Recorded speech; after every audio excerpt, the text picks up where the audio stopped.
Hoy vamos a meternos de lleno en una de las historias de supervivencia más increíbles y antiguas que se han registrado.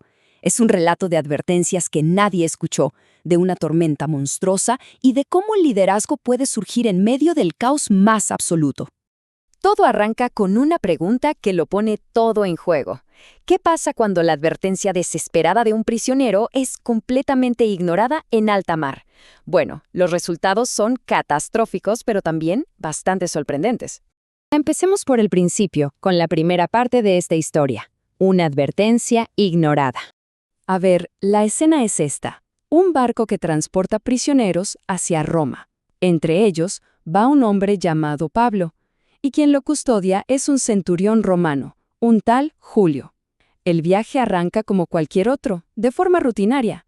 Hacen un transbordo en un puerto y se suben a un barco de carga alejandrino, uno mucho más grande que va para Italia. Pero el viaje se complica rápido. Los vientos en contra los obligan a navegar con muchísima dificultad, hasta que al final encuentran refugio en un lugar de la isla de Creta que se llama, irónicamente, Buenos Puertos. Y es aquí donde la cosa se pone realmente tensa. Pablo, el prisionero, les advierte: la temporada segura para navegar ya pasó. Insiste en que si zarpan ahora, va a ser un desastre. Habrá pérdidas no solo del barco y la carga, sino también de vidas. Pero claro, el centurión Julio se enfrenta a una decisión. ¿Le hace caso a un prisionero o a los profesionales? El piloto y el capitán del barco dicen que no, que el viento del sur es favorable y que deberían intentar llegar a un puerto mejor para pasar el invierno. Es el clásico dilema, la experiencia contra una advertencia que viene de donde menos te lo esperas. Y el centurión, pues como es lógico, se inclina por lo que conoce. La mayoría gana y el barco zarpa. Pero esa decisión los va a llevar de cabeza a la segunda parte de nuestra historia, la furia del Euroclidón.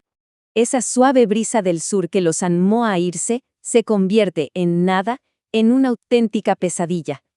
Un viento huracanado llamado Euroclidón, un noreste, violento y famoso por su poder destructivo en el Mediterráneo, azota el barco y lo arrastra mar adentro. Están completamente fuera de control. La desesperación a bordo, escala día a día. Primero, el huracán los lleva a la deriva. Al día siguiente, empiezan a tirar la carga por la borda. Para el tercer día, la cosa es tan grave que con sus propias manos arrojan los aparejos del barco al mar. Y después de muchos días sin ver ni el sol ni las estrellas, la gente simplemente se rindió. Se había perdido toda esperanza de salvación. Justo en ese momento, en la oscuridad total, cuando ya no queda nada, surge una voz de certeza. Y con esto pasamos a la tercera parte, una promesa en la oscuridad. Pablo se pone de pie en medio de la tripulación hambrienta y aterrorizada y hace un anuncio que es simplemente increíble. Les dice: no habrá ninguna pérdida de vida entre ustedes, sino solamente de la nave. Imagínense escuchar eso en medio de un huracán, después de semanas de puro terror. Y para que la promesa sea aún más contundente, no es una cifra vaga, ¿eh? Había exactamente 276 almas a bordo. La promesa era así de específica, ni una sola se perdería. Pero el barco, ese sí, estaba condenado. Pero una promesa, claro, no detiene el pánico de golpe. La lucha por la supervivencia apenas comenzaba, lo que nos lleva a la parte 4, caos encubierta. En la 14ª noche de tormenta, los marineros presienten que están cerca de tierra, y en un acto de puro egoísmo, intentan escapar en secreto, bajando el pequeño bote salvavidas para salvarse ellos y dejar a todos los demás atrás. Pero Pablo se da cuenta y le advierte al centurión: si estos hombres no se quedan en el barco, nadie se salva. Y los soldados no lo dudan ni un segundo, cortan las cuerdas y dejan que el bote se pierda en el mar. Ahora sí, el destino de todos está unido, para bien o para mal. Al amanecer, Pablo demuestra su liderazgo otra vez. Insta a todos a comer, recordándoles que llevan 14 días sin probar bocado. Les repite la promesa de que ni un cabello de sus cabezas se perderá. Este simple acto de compartir el pan les devuelve la moral y les da la fuerza física que van a necesitar para lo que se viene. Con la luz del día, llega el final de la travesía. Y así entramos en la quinta y última sección. Náufragos pero a salvo.